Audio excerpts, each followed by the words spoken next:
Hi class, it's Dr. Janachek here. Welcome to week 3. I just wanted to go over the assignments for the week and make sure that everybody is on the same page. Great, so this week you need to read section 12 in your In Conversation textbook on developing your argument, and that will help you prepare for your argument paper outline. That first outline where you're starting to sketch out how you think your final project might look.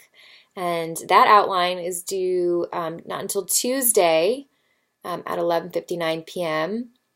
You also have a reading from an external website called Writing Commons on Rogerian argument, and that will give you more background on this style of argumentation, which again, I really love the style of argumentation and think it's particularly relevant for Christians in approaching research and contributing their perspective, because it really places a huge value on it being informed, really researching the conversation into which you're entering, knowing the various ways that people have tried to answer the question, different solutions they proposed. And then trying to find like that common ground, so moving from a place of positivity and identifying core values, and then using that common ground to build your argument and suggest one or more possible solutions. So if you haven't watched my video where I go over Rogerian argument and sort of the background behind that style of argumentation, please go back in an earlier announcement and watch that video. But the Writing Commons article will help you understand the larger purpose of your research project, and you can have more of a sense of what the structure should be like, because Rogerian arguments do have to follow a very specific structure. You also have in the learning resource sections the instructions for the final essay, so you'll see more about what's expected for that final paper, which we will be writing in pieces. I think I've mentioned that before. We'll have weeks where one section of the argument paper will be due, and then we'll workshop that, and then another section will be due the next week, and we'll workshop that, and then finally in the end you'll put those pieces together after having revised them and submit your final version of that paper with the cover sheet at that point. So we're working toward that larger goal. And to do so, we are, looking more into our discipline and, the rhetorical techniques required for that discipline. So you also have a reading from John Swales called Approaching the Concept of Discourse Community, and that will get you thinking about the specific expectations for interacting in your discipline in terms of like citing and just the venues that are used for communication and other expectations that relate to language, to dialogue, to discourse.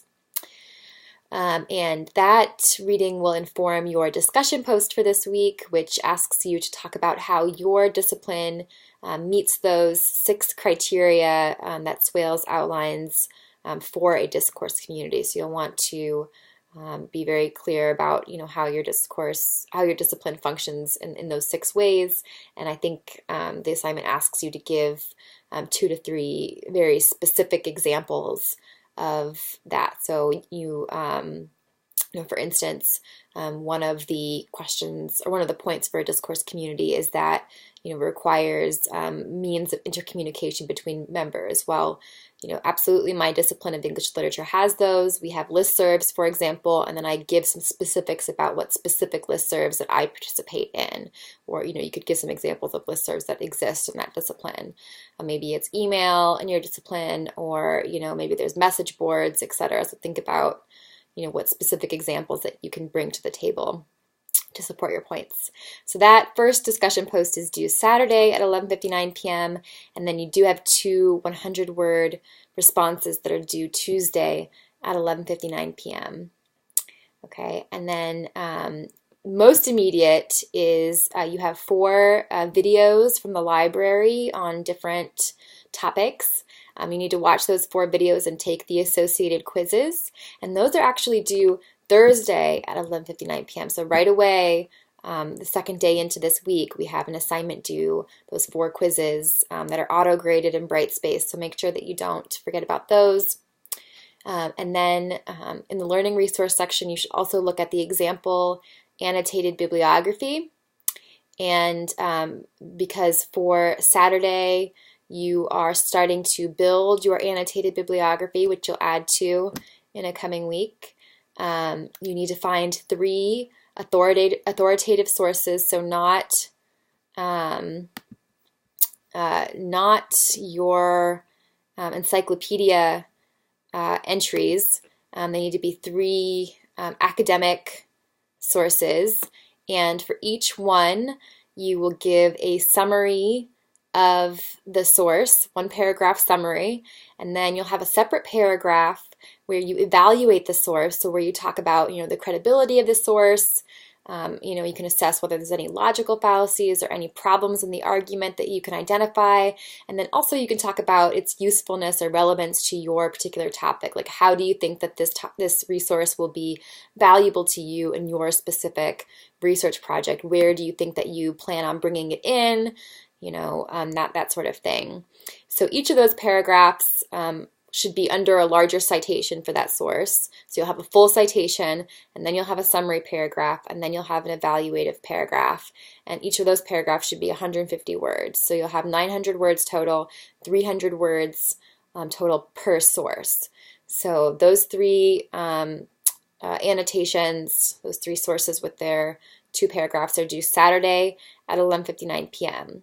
So just to go over what you have for this week in terms of accomplishing tasks, you have quizzes due Thursday at 11:59 p.m.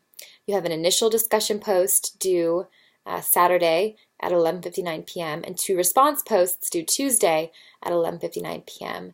And Saturday you have those first 3 annotations on the authoritative sources assignment due Saturday.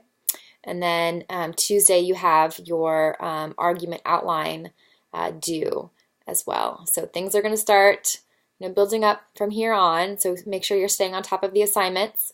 Realize that those 3 hours that you would traditionally spend in class time need to be spent looking at these learning resources ahead of time, so that if you do have questions, you're able to address them before something is due.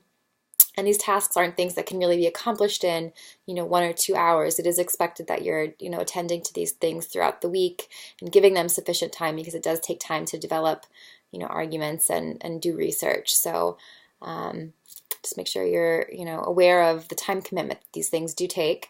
And then just for looking ahead to prepare a little bit, next week you're going to have to identify somebody to interview who is an expert or has some credibility in on the topic on which you're writing, to bring in some of that first person personal experience into your research paper. And so next week you'll have to identify when that meeting will occur, how it will occur. It could be over the phone, it could be in person, it could actually be over email if you prefer. And you'll have to identify those interview questions. So just be thinking about who you might want to interview. That interview will have to be accomplished by, and you'll have to have done the write-up on the interview by week 5. So just be aware that you have that coming up, so you can sort of go ahead and start planning whom you might like to interview.